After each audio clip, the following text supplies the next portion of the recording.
Okay. Good afternoon, everybody. This is Dennis Wilborn from Active Trend Traders, and joining me today, like we do on every Friday, we've got David Grandy from All About Trends. Dave, how you doing? I'm doing wonderful. How are you doing, Dennis? I'm good, and your mic's working really well. I just want to let you know Okay, that good. so far. Good. So everything's cool. Just a reminder, everybody, if you do want us to take a look at a stock towards the end of the uh, program, please type in the ticker symbol and then tell us whether you're already long or you want to get long the stock or buy the stock, and just so that we know what how to more efficiently and effectively answer your question. And so I'm ready to look at get going and review the market. And as we move forward, what I was going to say is that as you're just going through the disclaimer really quick, this will be our last live edition for this summer, and we will start again after Labor Day. And part of that is, Dave, you want to tell them why part of that is? Well, we find that August is typically a pretty slow month in the indexes and in the markets. So, for me, I just learned a long time ago that in August, I trade really lightly. I don't have very high expectations, and I just try to make the most of the month with my family and friends and enjoy the last bit of summer versus trying to pound the table in the market. So that's one of the reasons why we just wanted to take a little bit of break from the live recording. Or the live webinar. We'll still record it, but we'll convene back when the market's typically a little bit more interesting. Exactly. And if you like the Market Stock Talk webinar, it'll give you an opportunity to spend time with friends, family, tell your friends about this great webinar show that you get to sit on every Friday that talks about the market. And these guys have been really good at seeing where the market's going and providing some setups for next week on some stocks. I want to remind everybody that the purpose of the material is just for training purposes only. And we encourage all traders to paper trade any type of new method or system prior to the risk of their own personal capital. And I think that's very critical. Yeah, David, I was thinking, I think this is an apropos poster for today. I just transferred it over from last week.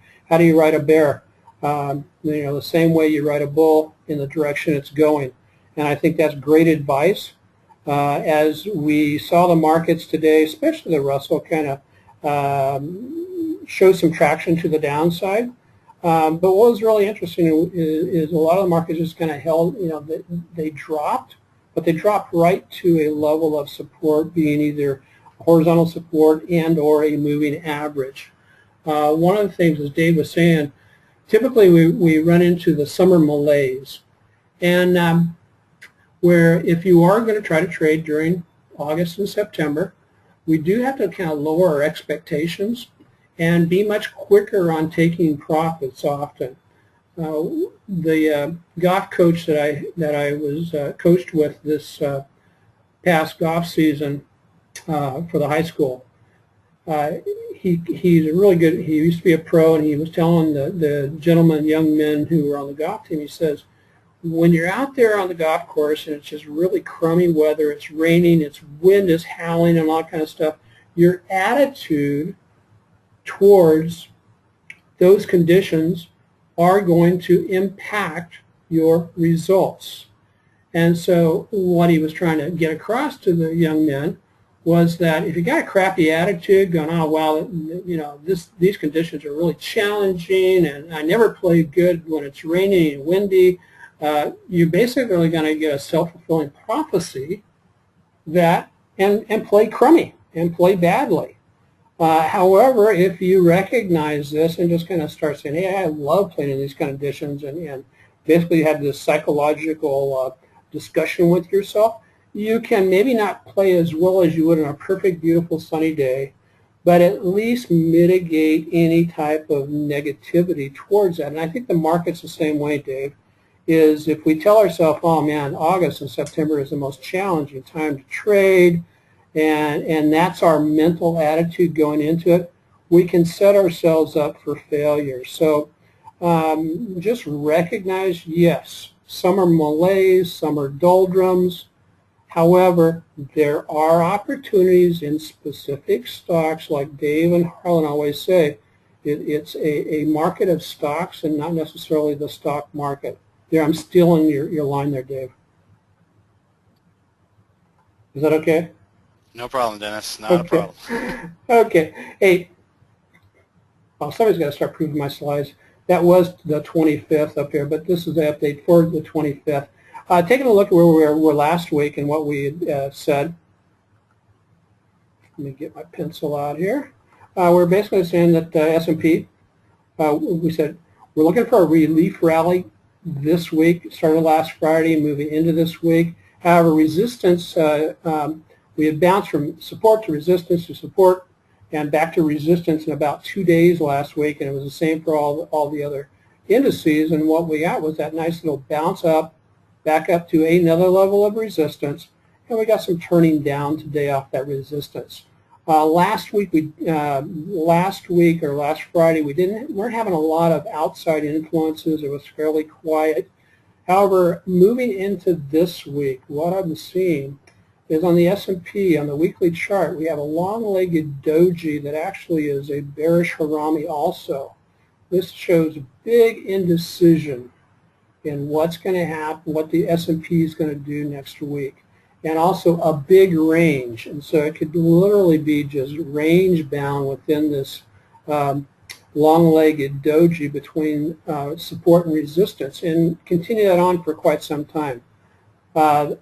NASDAQ gap down, dropping from resistance, and we'll see when we look at the charts, it dropped almost exactly to support. And then the Russell continues to be the weakest of the indices.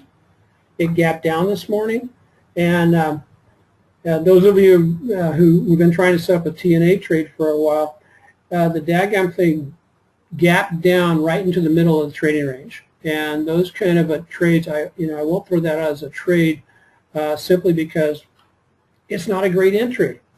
Outside influence I see happening this week, David, is one is earnings. And we've seen it this week. Companies were either punished severely if they didn't, if the institutions didn't like something about the earnings, or they were rewarded, as we saw with companies like Facebook and a couple of others that just gapped up crazily this week, Dave. I know. Well, United Armor and there was, I don't know, there was a bunch of them. Yeah. And I think going into this week and just kind of some of the chatter I was seeing coming across the lines as the market was getting close to ringing the final bell today was world unrest is a big wild card, both from issues going on the United States border to what's going on in the Ukraine. Russia's massing heavy artillery on the Ukraine border. And then, of course, what's going on in Iraq. That is seemed to, and also, well, and then in Israel, between Israel and the West Bank, those things going on.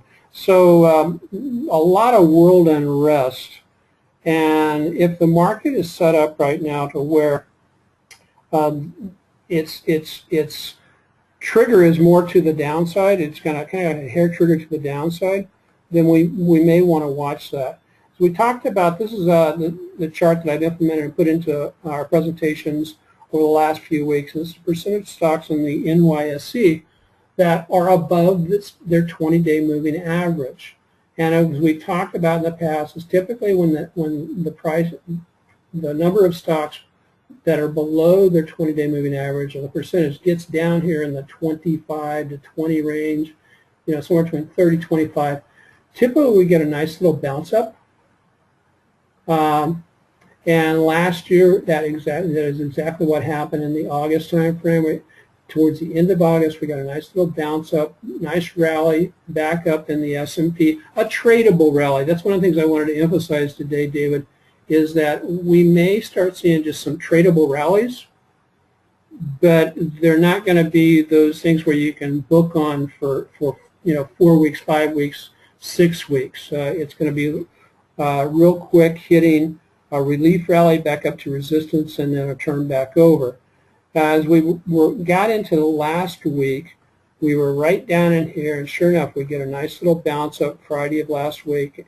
But we talked about we could get stuck in this range, and when that happens, there's a lot of whipsaw, and so a person has to be very precise on putting in profit targets.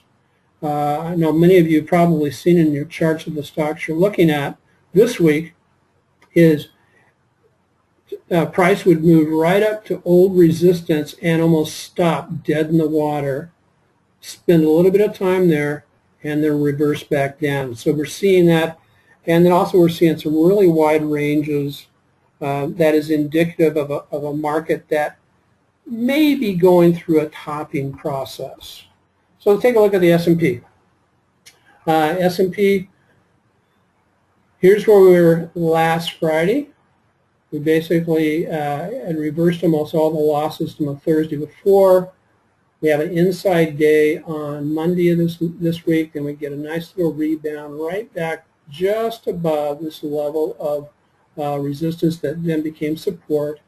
And today the support broke and down we came.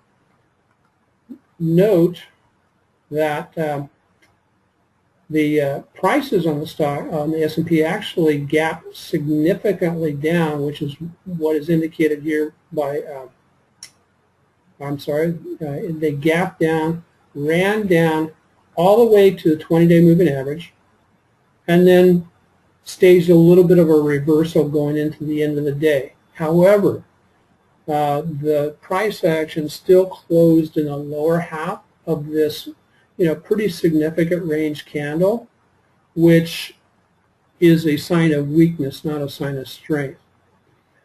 On the weekly charts, this is one of the things that I was really interested in, David. It didn't close exactly where it was when I first took a peek at it, but we do have a spinning top doji at a level of resistance, and that doji is what I'm talking about. That's a big sign of indecision, and it can resolve either down or it can resolve up, but given everything that's been going on in the market, the world tensions, I personally think, and this is just an opinion, that our path of least resistance, and also the time of year it is, our path of least resistance will eventually be in the down direction, at least for a while.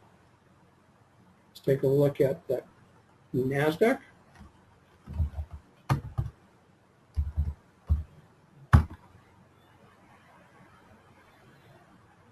So I started by showing the strongest of the three indices that I personally follow, U.S. indices.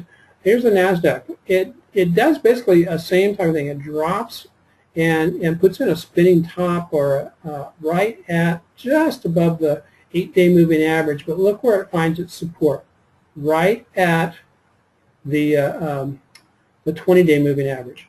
Another thing to note, this is another thing I like to look for when we may be putting in kind of a topping type pattern, is I can see that our moving averages, at least these shorter term moving averages, are starting to be hammered down. And every time that there's an attack on the moving average from the upside to the downside, it can start bending like you bend a nail when you hit it a bunch of times with a hammer.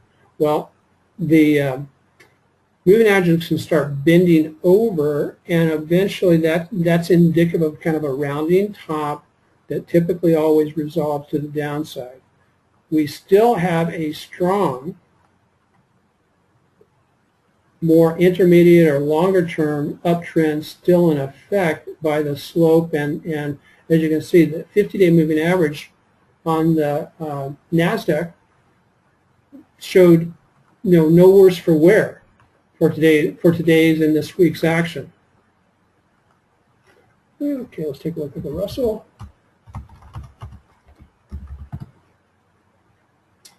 Okay, Russell, weakest of the three. And we knew that actually. The Russell started selling off a little bit over 2 weeks ago. We get a cross of the 8 crossing below the 20, which is never a good sign. And then yesterday we get a bearish engulfing pattern of a doji, and today we get a gap down. This is what I'm talking about. We've got a trading range or a support resistance range like this, and it gaps down right in the middle of it. And it's like being in no man's land. Do you place an order with the potential it could move back up to resistance? It's like flipping a coin. It's 50-50. And so oftentimes if I get a gap down like that, I'll just pass and walk away.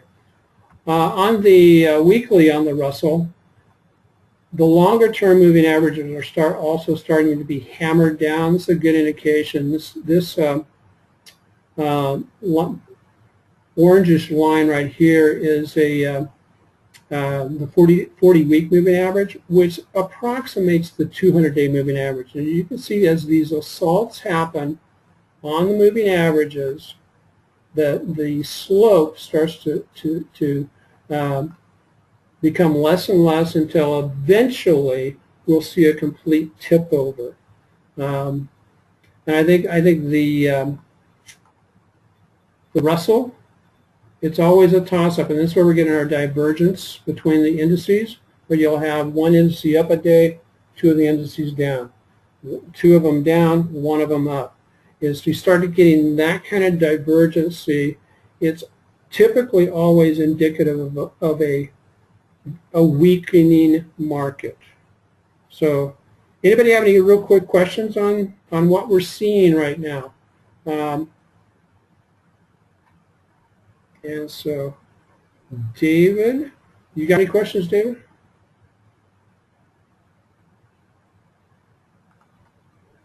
David? No, I don't, Dennis. I'm good to go. You good? Can you hear me?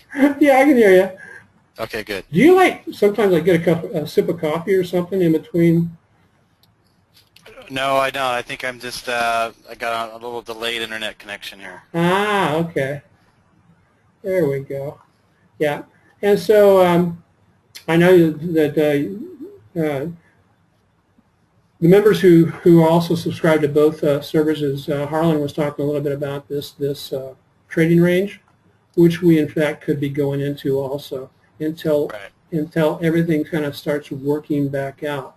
But that trading range, what's nice about it is that it's a tradable trading range. So with that, Dave, I'm going to kick it over to you so you can take a look at some of your charts, and then we'll piggyback back to me. Sounds good. And you got the screen. And if you have any questions, guys, just type them in now, and I'm going to go offline for a second. I'm going to mute myself. All right. Well, thanks a lot, Dennis. Yeah, I agree. I think we're going to probably be in a trading range here for a while. I think one of the worst months possible to ever trade in the market is August, because there's just not a lot going on. A lot of people are vacationing, institutions as well. So let's just take it easy. The good news is, though, it is a market of stocks, and leading stocks are acting pretty good. I mean, there's a lot of powerful gap ups off our earnings reports, and other leading stocks are acting very well. Even the indexes, with the exception of the Russell, are acting pretty strong. They're finding support where they should. When we met resistance today, we were down, but it wasn't, extreme. There wasn't a whole lot of volume behind it. So I'm not seeing a whole lot of run for the hills signs here. Just more signs of, hey, we're going to take a breather here and maybe trade sideways for a while, which would be good because that would set up a lot of new opportunities for everybody. So, and for us, we spent a lot of this week locking in gains, and we have only a few open positions, so we're mostly cash, which is a good spot to be when the market's hitting resistance, and we're just waiting for the pins to get reset. We talk about that a lot. We're bowling for strikes, and then once you hit your strike, you got to wait for the machine to set up the pins again, and that's kind of where we're at again. So just going through the slides here, again, this is why we don't chase stocks, because most of the time they're going to come right back to us, and we practice trade size risk management. We never bite off more than we can chew. We pay very attention to support zones using trend lines and lateral support and moving averages, and we just let stocks come to us. There's absolutely no reason to chase anything, particularly in a market that's hitting resistance like it is now. Um, so that's why we buy pullbacks. We're buying stocks that are much closer to support. We're buying as they make a technical break off of a mini downtrend or off of a key level of support. We're also selling on a technical event when they break support or they hit resistance, locking in profits at resistance, stopping out if they break support. Our stop is usually just a few percentage points away from our buy point, so our risk is really minimal and we have significant upside potential, and that allows us to trade very non-emotional, very objectively, knowing that our risk is clearly defined and we can only get in a little bit of trouble, not an extreme amount of trouble, and we have a lot of profit potential. And that's the point we're at, is where we don't really spend a whole lot of time on the indexes, because for us, we don't really care if it goes higher or lower as long as it just makes a move and it's a predictable move. Like Dennis was saying, where support and resistance are clearly defined. We love those kind of markets because it's really easy. Okay, the indexes are at support. Here's stocks that are at support. We're going to take these trades in tandem with the indexes, and we're going to lock in our profits as the indexes and these stocks are hitting resistance. And that's exactly what we did last week. So we're just simply trading our plan and planning our trade and trading our plan, and just letting the market bring us in, letting the market take us out. So the three things you need to know in the markets: uptrends and how to trade them, downtrends and how to trade them, changes in trends and how to trade them. And one other point about the indexes that I started off this little spiel with was we're still not seeing a whole lot of downside patterns. So that tells me that the indexes aren't necessarily ready to roll over here, just more likely to pull back or trade in a sideways manner. Because if they were ready to roll over, we would start to see some downtrending patterns set up, because leading stocks lead the market both up as well as down, and we're still seeing good patterns on the long side. Not as many, because we're stretched. We need a pullback or we need a sideways consolidation to reset the pins again. But we've also had times where we've been at resistance or really overstretched, and we've had a lot of short sell setups. But that's not the case right now. It's still all about the uptrends. So in uptrends, it's all about the pullback off highs patterns, stocks that are in uptrends above the 50-day moving average that have pulled back in an orderly, low-volume manner towards areas of support. And this is WUBA58.com, the Craigslist of China. As you can see, it's trading in a nice uptrend defined by the trend channel, and it's pulled back very nicely to an area of support. And it got a lift off of that this week, and it's been a nice trade for us so far. We still have this trade open. It would not surprise us to see it pull back a little bit again. But so for now, we're just kind of in the middle of the road. We don't have a real big position here, so we're just letting it be. And we might, if it does pull back a little bit, we might consider adding to the position. But the initial trade for us was a break above this pink line that triggered our long side trade.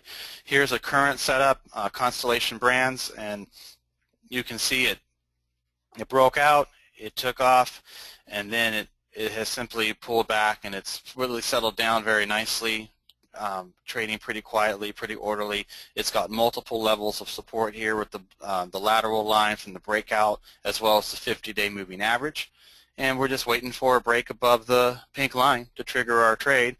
Just some decent scale here. The stochastics are well oversold, so all the conditions that we look for are perfect here. It's just a matter of waiting for that break.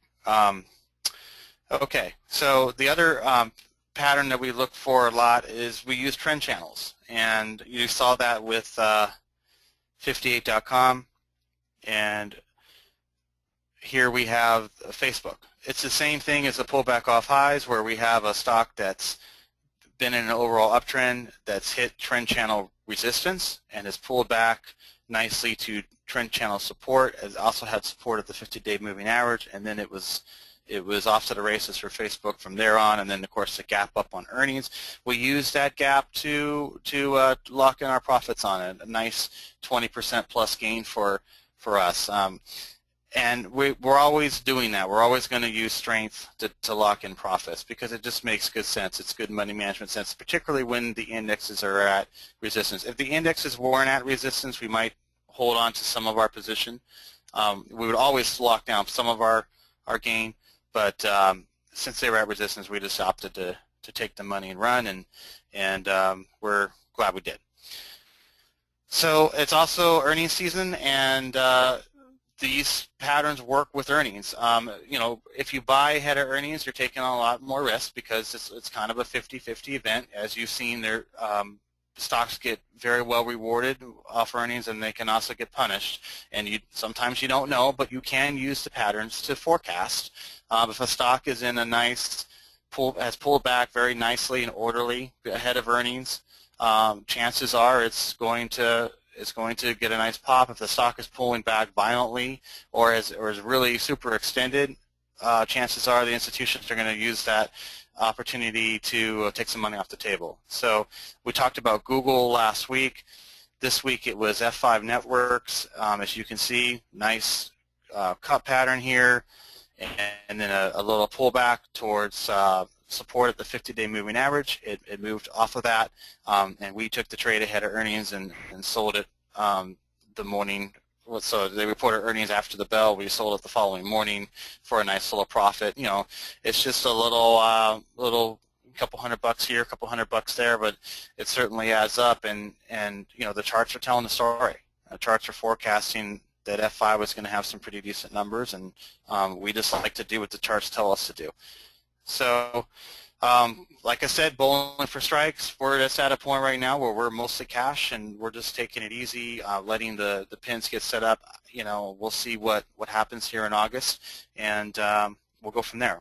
That's the beauty of what we do. We're not trying to force things. We're just taking what the market gives us and making the most of whatever that opportunity is. Some months are really great months. Some months, you know, are a little bit quieter because this is, you know, it's what the market gives us and what we see out there. We're not going to go out and trade for trading's sake or try to invent patterns or anything like that. We're just going to be patient and let things come to us.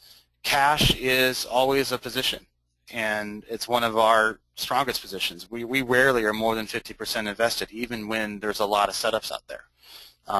We use cash all the time. It's just another form of risk management. So that's what we're doing. We're just waiting to reset the pins, and it's August, so we're going to go out and have some fun and enjoy what we work hard for. And we'll still do the webinars. We'll be recording them. We'll be posting them to Market Stock Talk on YouTube, and Dennis and I will be sending out the links to them.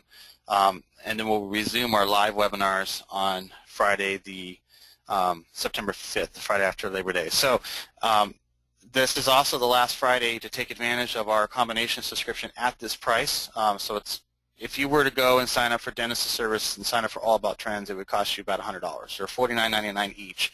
But we do have a combination subscription where you get both services for just $49.99. This is the last Friday we're going to do that.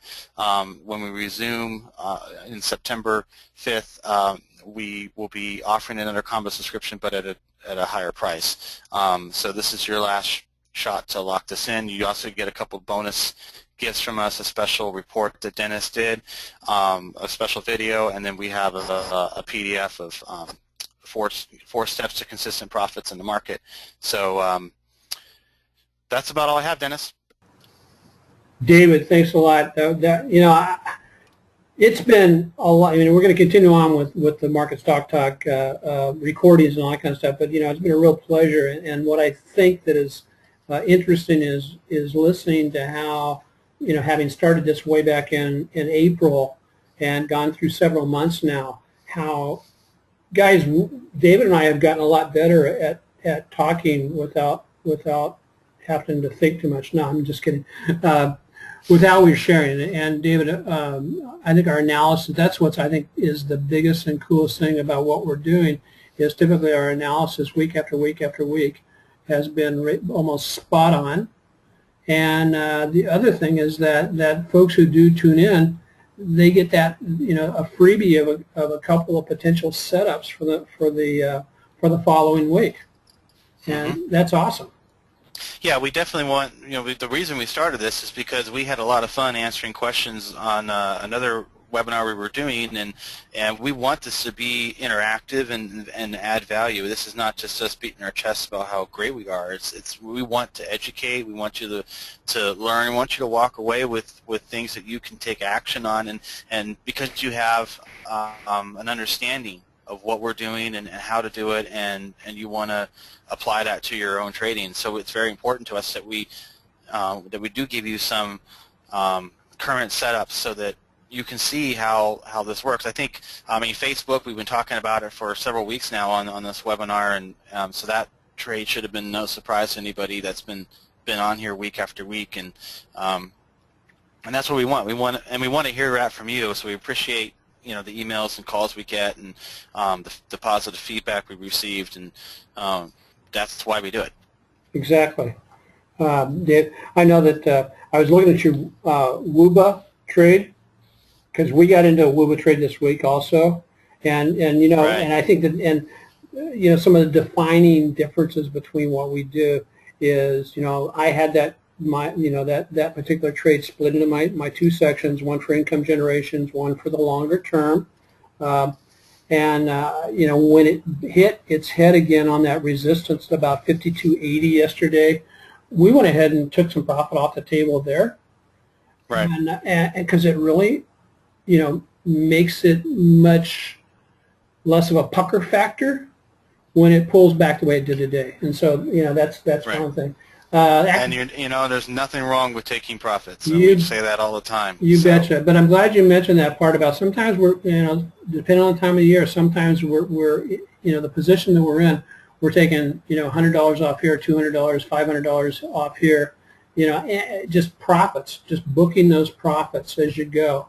And over a month, over a year period of time, those, what seem like small wins add up nicely. I just want to cover really quickly for the active trend trading system. We basically, in our training webinars we do on Wednesday nights, we show people what to trade, when to enter, when to exit, what strategies to use to minimize risk and maximize profit, and what to expect. You can find our expectations on the website. And here's where, clearly the month of July has not been as outstanding as June was for us. However, I'm not gonna turn my back and say, oh, sorry, wasn't as good as July, so we're not going to take this almost $2,400 that we put in the bank so far. And as you were saying, and they've been basically, no huge gains, but the only loss we've had so far this month is this 1.47% loss on PANW, and I missed the entry to get back in on the other side. So here, well, that's the thing is, the worst thing we can do is go out and try to force something or have some sort of income goal. I have to make so much money every month in the market, because that's the fastest way to lose money. Oh, without a doubt. So, we have our system. We have our buy rules and we have our sell rules, and we let those rules bring us in and take us out. And some months are really big, and other months are just kind of so-so. And when you can be, when the market's pulling back or not really that great of a market, and you're still up, that's really good. Oh yeah, it's huge. I mean, because like you said, and I love what you had to say, you let the market take you in and out, but at the same time, part of it's the combination. It's the market price action, but it's the rules of the system you're following. That, taking you in and out and letting it do that consistently, that's what leads to a consistent, successful system and trader from my perspective and the experience I've had around traders for too many years. No, a long time. Anyway, here's what we offer in our premium services, and that's one of the things that both David and I, that combination deal, you get the premium service from both of us. And I just want to highlight one thing, David. IBD invited me to be a guest this weekend for their radio their IBD Weekly Radio show, How to Make Money in Stocks. And I'm going to be talking I'm going to be talking about this study I've been doing since 2007, and we call it basically fish where the big fish swim, or trophy fish swim. And they, can you believe it? They actually trusted me with a live mic. That's great. I'm really jealous, and I'm really happy for you. No, That's awesome. Yeah, they did, but fortunately they have really good editors. This is Matt up here and Matt Gilgani and Amy Smith, and so it's going to be aired tomorrow, and it'll be recorded. It'll be available if you want to check it out. And I was able to ramble for a half hour's worth of stuff, and so so I don't know what made it off the made it through editing, but I'm interested to see what it sounds like. And then, as David said, guys, we are the All About Trends and Active Trend Trading combo special is coming to an end, and this will be your last chance at both, getting 50% off both. And David and I discussed it. All the buttons are coming down on July 31st. And so on my YouTube channel, which is Market Tech Talk, the subscription button is right in the header up above, the banner on the top. This button will be coming off next Thursday. And so, Dave, do you have anything else today? Not right now. I'm anxious to hear any questions from folks and talk about stocks. Okay. And so then I will say, have a great let they've actually turned me loose with PowerPoint things, so I can do this kind of stuff. Have a great weekend, and you like that? You like that bouncy thing? Wow, that's really nice, Dennis. You're coming up in the world. How's that? Anyway, so who's ready to look at some stuff?